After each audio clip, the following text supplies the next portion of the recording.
अस्सलाम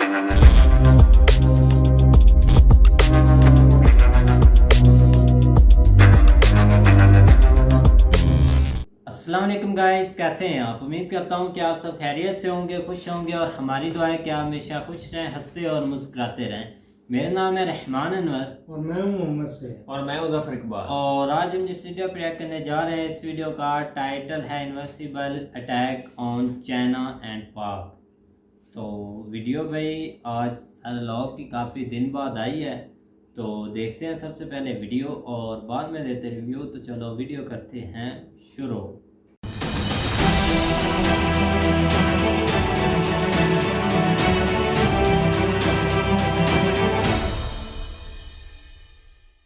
इस वीडियो में बताई गई सारी जानकारी पब्लिक प्लेटफॉर्म पर उपलब्ध है। इसमें ऐसी कोई जानकारी नहीं दी गई है जिससे हमारे सुरक्षा बलों की गोपनीयता भंग होती है। डिफेंस डिटेक्टिव सेना का सम्मान करता है और उन्हीं जानकारियों के आधार पर काम करता है जो सार्वजनिक रूप से मौजूद हैं। नमस्कार दोस्तों, डिफेंस डिटेक्टिव के एक और एपिसोड में आप सभी का स्वागत है। मैं हूं आलोक। ये तो हम सब जानते हैं कि पिछले 2 साल से लद्दाख में भारत और चीन की सेनाएं आमने सामने हैं। जंग वाले हालात हैं, बहुत तनाव भरा वक्त चल रहा है वहां पर। लेकिन इन सब के बीच भारत की एक और सेना है जिसने चीन पर ऐसा हमला किया है कि चीन चिल्ला रहा है। वो चिल्ला चिल्ला कर दुनिया को बता रहा है कि देखो भाई, भारत ने हमारे साथ ऐसा किया है। और इसी बीच उसी सेना ने पाकिस्तान पर भी अटैक किया है और पाकिस्तान बेचारे को तो समझ में ही नहीं आ रहा कि उसके साथ हुआ क्या। अक्सर लोग मुझसे पूछते हैं कि भाई भारत अपनी साइबर आर्मी क्यों नहीं बनाता, दुनिया इसमें बहुत आगे निकल गई है, हम बहुत पीछे हैं। तो मैं उनको कई लोगों को मैंने जवाब दिया। मैंने कहा कि आप इसकी चिंता मत करिए, भारत की साइबर आर्मी है, वो अपना काम कर रही है। क्योंकि उनके काम जल्दी सामने नहीं आते या सामने वाला देश जल्दी मानता नहीं है, इसलिए आप लोगों को लगता है कि कोई काम नहीं हो रहा है। लेकिन यकीन रखिए कि भारत की साइबर आर्मी बहुत जबरदस्त काम कर रही है। तो चलिए आज के वीडियो में मैं सबूतों के साथ आपको दिखाने वाला हूं, बताने वाला हूं कि भारत की साइबर आर्मी का वो कारनामा जिसकी वजह से चीन और पाकिस्तान दोनों चिल्ला रहे हैं। चीन के सरकारी भोपू ग्लोबल टाइम्स ने इस हमले की खबर दी है। इसी 13 जुलाई को उसने खबर पब्लिश की है कि भारतीय हैकर्स ने पाकिस्तान पर ताजा हमले किए हैं। इसमें चीन से संबंधित कोड नेम का इस्तेमाल किया गया है। यह दावा किया है चीन की साइबर सिक्योरिटी फर्म ने। खबर के मुताबिक इस हमले का पता लगाने में इस चीनी साइबर सिक्योरिटी कंपनी को 1.5 साल का वक्त लगा है। 1.5 साल की जांच और छानबीन के बाद उसे पता चला है कि हैकर्स का यह ग्रुप भारत में मौजूद है और इसका कोड नेम है कन्फ्यूशियस, जिसकी मदद से उसने पाकिस्तानी सरकार और सेना की संस्थाओं पर अटैक किया है। अब आप सोच रहे होंगे कि भारतीय हैकर्स ने कन्फ्यूशियस नाम का कोड क्यों रखा। तो इसका जवाब यह है कि इसके पीछे है बड़ी दूर की सोच। और इस सोच को समझने के लिए हमें सबसे पहले क्या जानना होगा? हमें सबसे पहले जानना होगा कि कन्फ्यूशियस कौन था, क्या करता था। और जब ये आपको पता लग जाएगा तब आपको समझ में आएगा कि भारतीय हैकर्स ने चीन और पाकिस्तान के मिलिट्री इंस्टॉलेशंस, उनके बड़े बड़े इंफ्रा पर हैकिंग अटैक करने के लिए कन्फ्यूशियस का नाम क्यों रखा। कन्फ्यूशियस चीन के एक महान दार्शनिक थे। करीब 2500 साल पहले चीन के पूर्वी प्रांत शानडोंग में उनका जन्म हुआ था। चीन के सामाजिक ढांचे में कन्फ्यूशियस के विचारों का असर आज भी देखा जा सकता है। आपको जानकर हैरानी होगी कि मात्र 22 साल की उम्र में ही उन्होंने एक स्कूल की स्थापना की थी।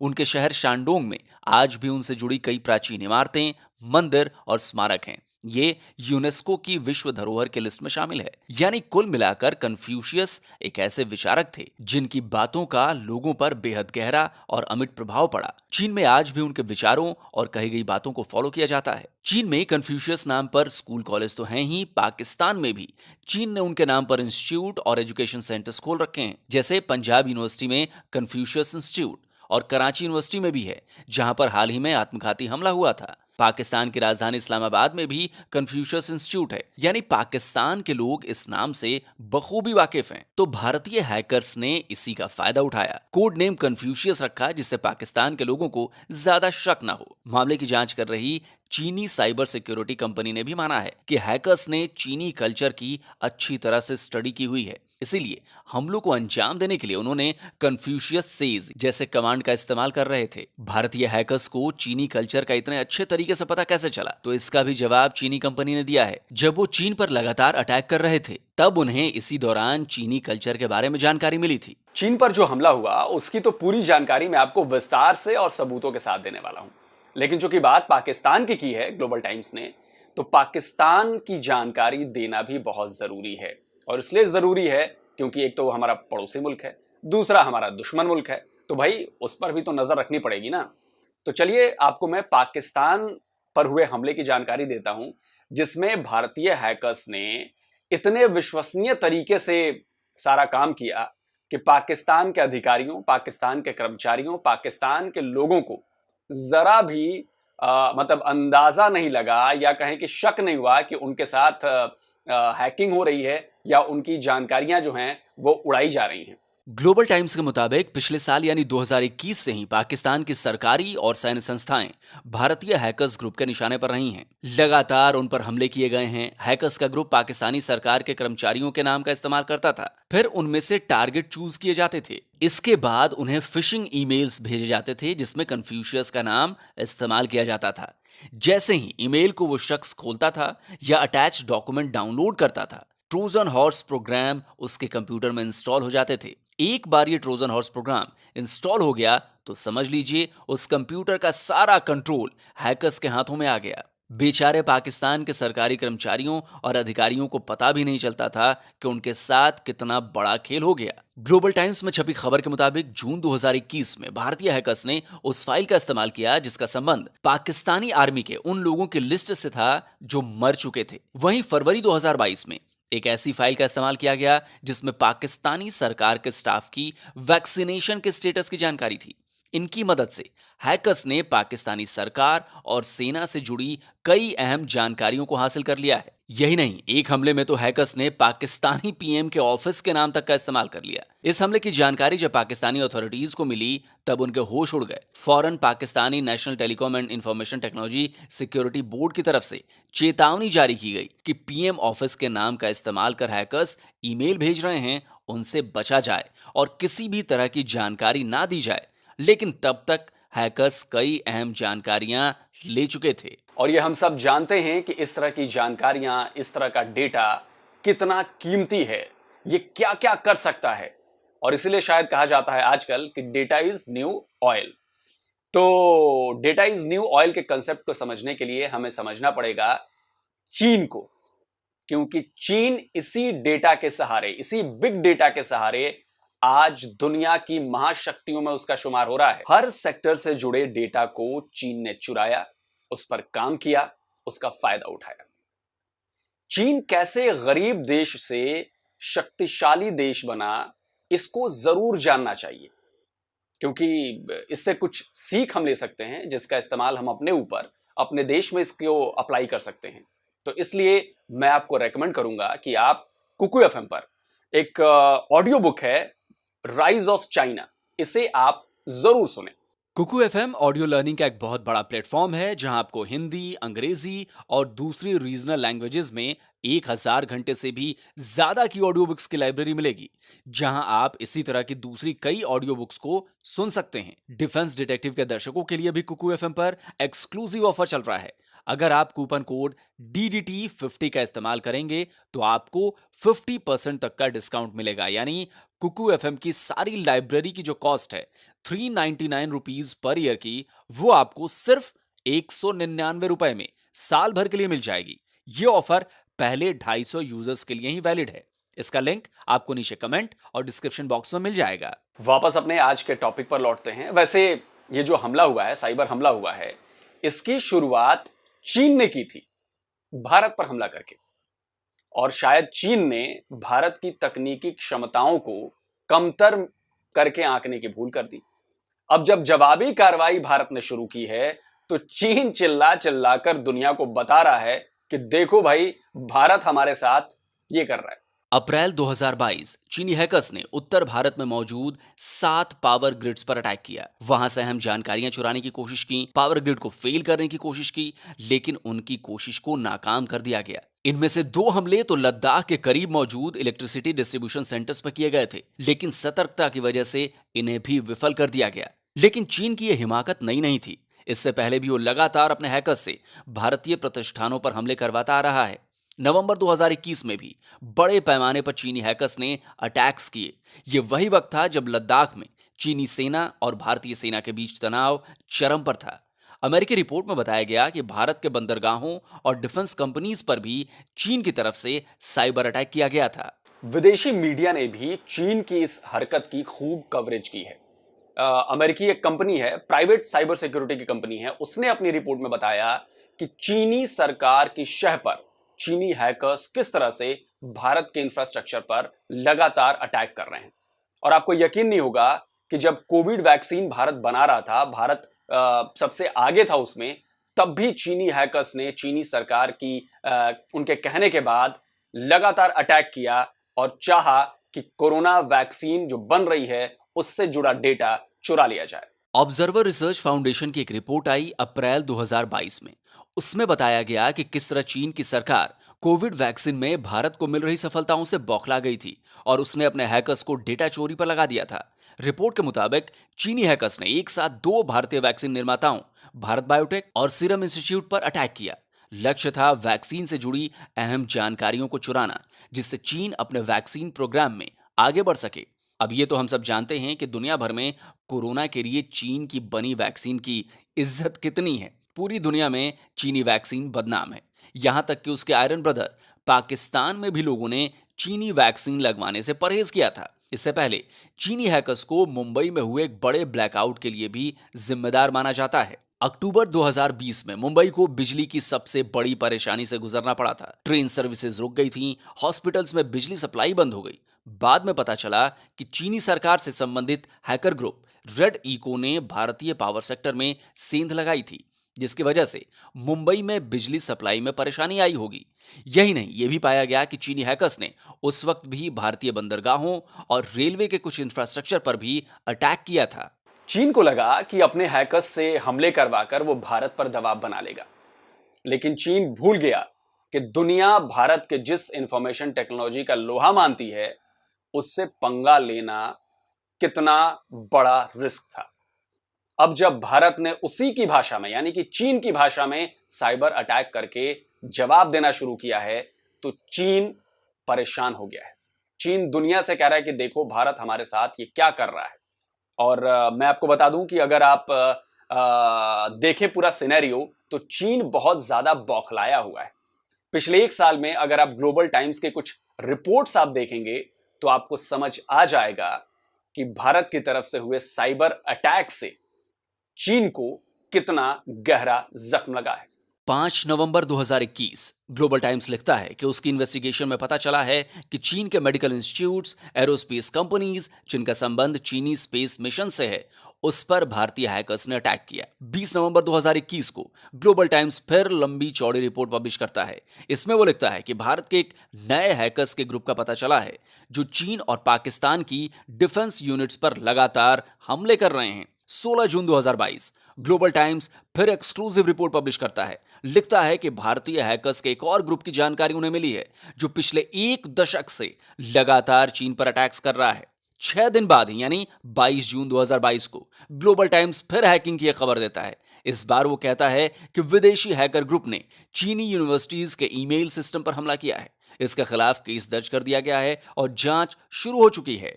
ये तो वो साइबर अटैक्स थे जो बहुत ज्यादा बड़े थे, जिनका बहुत बड़ा असर चीन की संस्थाओं पर पड़ा। लेकिन इसके अलावा कई छोटे मोटे और भी अटैक्स चलते रहे और उनके बारे में तो चीन बोला भी नहीं। ये बड़े अटैक्स थे, इसीलिए चीनी सरकारी भोपू ग्लोबल टाइम्स को इसकी रिपोर्टिंग करने को दी गई। अच्छा, अब सवाल यह है कि इन सब के बीच पाकिस्तान कहां है? पाकिस्तान, चलिए हम मान लेते हैं कि चीन बड़ा प्लेयर है साइबर सिक्योरिटी में, इंडिया बड़ा प्लेयर है, यूएस, इजराइल, ये सब बड़े प्लेयर्स हैं। लेकिन पाकिस्तान कहां है साइबर सिक्योरिटी के मामले में? पाकिस्तान कहां स्टैंड करता है? चलिए आपको बताता हूं। पाकिस्तानी सरकार और सेना को अब जाकर समझ आ रहा है कि साइबर सिक्योरिटी में वो कहां स्टैंड करते हैं। अगस्त 2020 में पाकिस्तानी आर्मी को पता चला कि भारत की तरफ से उनकी सेना और सरकारी अधिकारियों द्वारा इस्तेमाल किए जा रहे मोबाइल फोन्स पर साइबर अटैक हुआ है। आपको याद होगा कि पाकिस्तान के तब के पीएम इमरान खान के फोन को भी हैक करने का आरोप लगा था। पाकिस्तान की तरफ से कहा गया था कि इमरान खान का फोन इंडिया ने हैक कराया। पाकिस्तान की तरफ से दुनिया भर में इस बात को उठाया गया था। पर मुद्दा ये नहीं है कि क्या हुआ, मुद्दा ये है कि पाकिस्तान को कितनी देर से समझ में आया कि साइबर सिक्योरिटी क्या बला है। इसीलिए साल 2018 में यानी 4 साल पहले ही उसने इस्लामाबाद में national centre for cyber security यानी NCCS की स्थापना की। पाकिस्तान दावा करता है कि इसमें उसके कई पार्टनर्स भी हैं, लेकिन मुख्य तौर पर इसमें तुर्की का ही थोड़ा बहुत साथ मिला हुआ है। पाकिस्तान में एजुकेशन की हालत तो आप सबको पता ही है, ऊपर से इंफॉर्मेशन टेक्नोलॉजी में पाकिस्तान किस पायदान पर है यह भी हम सबको पता है। मेरे हिसाब से पाकिस्तान साइबर सिक्योरिटी के मामले में कम से कम 20 साल तो बाकी दुनिया से पीछे है। भारत से भी, चाइना से भी, रशिया से भी, अमेरिका से भी, इन सबसे कम से कम 20 साल पीछे है। और ये सारी बातें मैं हवा में नहीं कह रहा हूं। मैं अपनी बात को साबित करने के लिए बतौर सबूत मैं 2 रिसर्च पेपर्स आपके सामने लेकर आने वाला हूं। ये रिसर्च पेपर्स हैं पाकिस्तानी रिसर्चर्स के। तो चलिए इन रिसर्च पेपर में पाकिस्तानी साइबर सिक्योरिटी पर क्या कहा गया है ये मैं आपको दिखा देता हूं। पहली रिसर्च है रिसर्च गेट की, जिसका नाम है cyber warfare between Pakistan and India, implications for the region. ये रिसर्च गुलाम मुस्तफा ने की है। गुलाम मुस्तफा पाकिस्तान की गवर्नमेंट कॉलेज यूनिवर्सिटी फैसलाबाद में इंटरनेशनल रिलेशंस के हेड ऑफ डिपार्टमेंट हैं। ये साल 2020 की रिसर्च है। इसमें उन्होंने बताया है कि साल 2007 में पाकिस्तान ने इलेक्ट्रॉनिक क्राइम ऑर्डिनेंस को पास किया था। इस पर national response centre for cyber crimes काम कर रहा था, जो साल 2003 में बनाई गई थी। लेकिन यह सिविल एडमिनिस्ट्रेशन के लिए था, न कि सेना के लिए। जबकि इसी रिसर्च पेपर में भारत के बारे में कहा गया है कि 1990 के दौर में भारतीय सेना ने साइबर वॉरफेयर की स्ट्रेटेजी की तरफ रुख कर लिया था। साल 2005 में इंडियन आर्मी ने साइबर सिक्योरिटी एस्टेब्लिशमेंट बना ली थी और अप्रैल 2010 में Indian military college of telecommunications engineering ने साइबर सिक्योरिटी लैब भी बना ली थी। इसके अलावा भारत और अमेरिका के बीच साइबर सिक्योरिटी के हवाले से समझौता भी हो चुका है। अपने कंक्लूजन और रिकमेंडेशंस में इन्होंने बताया है कि पाकिस्तान में साइबर वॉरफेयर की जड़ें बेहद गहराई में जम चुकी हैं। पाकिस्तान को चाहिए कि वो दूसरे देशों की साइबर कैपेबिलिटीज को समझने के लिए और ज्यादा रिसर्च करे। पाकिस्तान साइबर स्पेस को डेवलप करने के लिए कड़ी मेहनत करे। इसके लिए पाकिस्तान को अलग अलग पॉलिसीज डेवलप करनी चाहिए, जिससे भारतीय साइबर खतरे से लड़ा जा सके। एक और बेहद अहम बात इस रिसर्च पेपर में कही गई है कि पाकिस्तान को साइबर स्पेस में ज्यादा पॉलिटिकल एक्सपर्टीज और पॉलिसी मेकर्स चाहिए जो इस मुद्दे को समझ सकें। यानी लब्बो-लुबाब ये है कि पाकिस्तान साइबर सिक्योरिटी में बहुत ज्यादा पीछे है। न तो उनके पास इसके लिए पॉलिसीज हैं, ना उनके पास इन पॉलिसीज को बनाने वाले पॉलिसी मेकर्स हैं, ना उनके पास ऐसे एक्सपर्ट्स हैं जो इन चीजों को समझें। भाई अगर साइबर सिक्योरिटी की बात करनी है तो उससे जुड़े लोग होंगे, उससे जुड़े एक्सपर्ट्स होंगे, तभी तो वो बताएंगे कि क्या करना चाहिए और क्या नहीं करना चाहिए। लेकिन पाकिस्तान के पास ऐसा कुछ नहीं है। अब ऐसा क्यों नहीं है, इसका जवाब है जो जिस पाकिस्तानी रिसर्च की मैं बात कर रहा था, तो उसका जो दूसरा रिसर्च पेपर है, दूसरी संस्था ने रिसर्च की है, उसमें बताया गया है कि इसकी वजह क्या है। यह रिसर्च पेपर है इस्लामाबाद में ही मौजूद SDPI यानी सस्टेनेबल डेवलपमेंट पॉलिसी इंस्टीट्यूट का। इसका टाइटल है cyber security where does Pakistan stand, यानी साइबर सिक्योरिटी में पाकिस्तान कहां पर मौजूद है। रिसर्च पेपर को तैयार किया है रुबाब सैयद, अहमद अवैस खावेर और मोहम्मद यासिन ने। यह रिसर्च पेपर साल 2019 का है। इसमें विस्तार से समझाया गया है कि साइबर सिक्योरिटी क्या है, किस तरह के खतरे हैं, साइबर वॉरफेयर क्या है और भी बहुत कुछ। लेकिन मैं सीधे आपको रिसर्च पेपर के कंक्लूजन में लेकर चलता हूं, क्योंकि इसी से बात आसानी से समझ में आ जाएगी। इसमें लिखा गया है कि पाकिस्तान ने साइबर स्पेस की फील्ड में काम तो किया है, पर यह नाकाफी है, क्योंकि जो मैकेनिज्म और लेजिस्लेशंस बनाए गए हैं उससे काम नहीं चलने वाला। वो तो मुद्दे को ठीक तरह से एड्रेस ही नहीं करते हैं। इसके लिए लेजिस्लेशंस और पॉलिसी मेकिंग की जरूरत है। पाकिस्तान क्यों पिछड़ा है इसमें, इसका जवाब आपको इस रिसर्च पेपर के रिकमेंडेशंस में मिलेगा। इसमें सीधे तौर पर पाकिस्तान की एजुकेशन पर निशाना साधा गया है और हम सबको पता है कि पाकिस्तान में एजुकेशन की क्या हालत है। इसमें कहा गया है कि इसके लिए स्कूल लेवल से ही अवेयरनेस फैलानी होगी, क्योंकि बैचलर्स और मास्टर्स लेवल की जो एजुकेशन पाकिस्तान में है वो भी साइबर सिक्योरिटी के क्वालिटी एक्सपर्ट्स प्रोड्यूस नहीं कर पा रही है। अगर क्वालिटी चाहिए तो पढ़ाई के सिलेबस को वैसा बनाना होगा, उन्हें उस लेवल पर पहुंचाना होगा जहां वो साइबर चुनौतियों का सामना करने लायक लोग तैयार कर सकें। इसमें तो यह भी बताया गया है कि इसकी वजह से पाकिस्तान टेलीकम्युनिकेशन अथॉरिटी में साइबर सिक्योरिटी के लिए काबिल लोग ही नहीं हैं। Contact Pakistan. They are the best hackers in the world.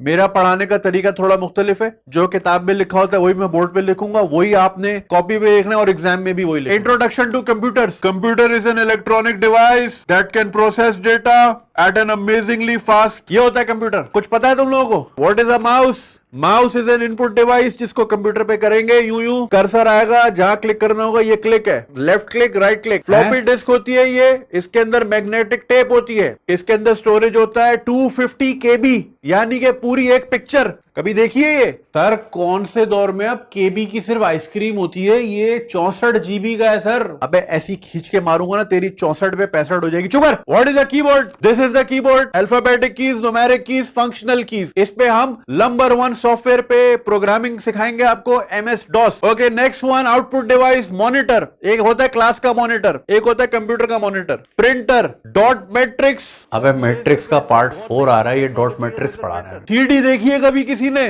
वो वाली CD नहीं, CD प्रोग्राम वो भी होते, मगर ये अभी इधर ये वाली प्रोग्रामिंग कर लो बेटा पहले। How to shut down, start पे लेके जाएंगे, लेफ्ट क्लिक दबाएंगे, शट डाउन पे क्लिक करके वो दोबारा पूछेगा, जैसे गर्लफ्रेंड पूछती है आर यू श्योर, बोलोगे यस, कंप्यूटर बंद हो जाएगा, यहां हुई क्लास खत्म। तो साइबर सिक्योरिटी में पाकिस्तान कहां पर स्टैंड करता है, इससे आप लोगों को अंदाजा मिल गया होगा और क्लियरिटी मिल गई होगी कि ऐसा क्यों है। क्योंकि भाई जब पाकिस्तान में एजुकेशन की हालत ऐसी है तो कहां से वो साइबर सिक्योरिटी की टीम बनाएंगे। खैर, रही बात भारत की, तो Bharat Russia, China, America, Israel, इन सब वाली बड़ी लीग में शामिल है, क्योंकि ये सारे लोग एक लेवल पे पहुंच चुके हैं साइबर सिक्योरिटी के मामले में, इंफॉर्मेशन टेक्नोलॉजी के मामले में। अब सवाल यह है कि भाई साइबर सिक्योरिटी आज के जमाने में या भविष्य को देखते हुए इतनी ज्यादा जरूरी क्यों है, और अगर ये सिक्योरिटी 100% फुल प्रूफ नहीं हुई तो इसके कितने बड़े बड़े नुकसान हो सकते हैं और क्या क्या हो सकता है, इसकी मैं एक छोटी सी झलक के रूप में बातें आपको बता देता हूं। इसके जरिए दुश्मन की हर चाल का पता लगाया जा सकता है, जैसे सैन्य ठिकानों की जानकारी मिलती है, वहां पर कितने लोग तैनात हैं, कौन कौन से मुख्य हथियार हैं, गोला बारूद कितनी मात्रा में मौजूद है, या फिर जैसे किस किस तरह के ऑर्डर पास किए जा रहे हैं। ये तो हम सब जानते हैं कि कोई भी ऑपरेशन शुरू करने से पहले कई तरह के ऑर्डर्स पास किए जाते हैं जिन पर अमल करना होता है। इसमें कई डिपार्टमेंट जुड़े होते हैं, तो कई बार आपको दुश्मन देश क्या करने जा रहा है या क्या करने वाला है इसका अंदाजा वहां जारी हुए आदेशों से मिल जाता है। इस तरह के ऑर्डर्स अगर भारतीय हैकर्स के हाथ लग जाते हैं तो दुश्मन के मंसूबों पर आसानी से पानी फेरा जा सकता है, या फिर किस तरह के हथियारों को डेवलप किया जा रहा है इसका भी पता लगाया जा सकता है, क्योंकि डेटा को एनालाइज करने के बाद इसका पता लगाना बेहद आसान हो जाता है कि दुश्मन सोच क्या रहा है या फिर भविष्य में वो क्या करना चाहता है या क्या करने वाला है। तो मैं इसके जवाब में बस यही कहूंगा कि भाई जिस तरह किसी भी देश को आर्मी की जरूरत होती है, नेवी की जरूरत होती है, एयरफोर्स की जरूरत होती है, उसी तरह साइबर आर्मी की भी जरूरत होती है।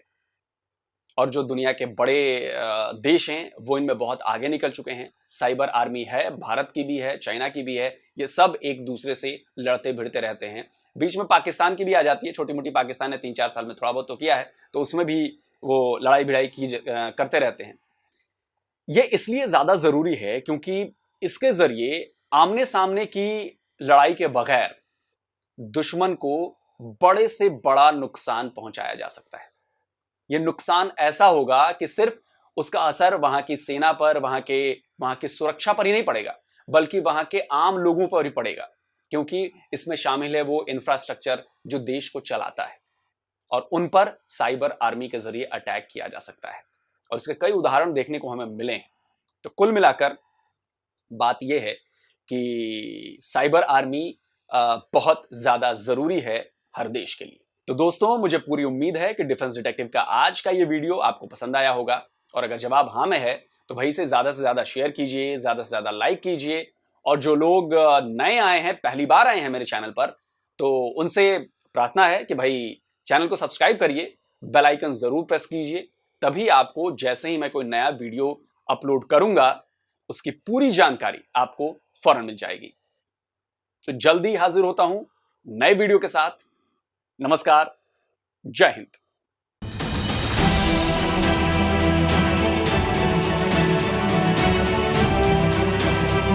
हाँ जी गाइस, तो जैसा कि आप वीडियो देख रहे थे, तो वीडियो भी काफ़ी इन्फॉर्मेशन के लिहाज से भाई इंटरेस्टिंग थी।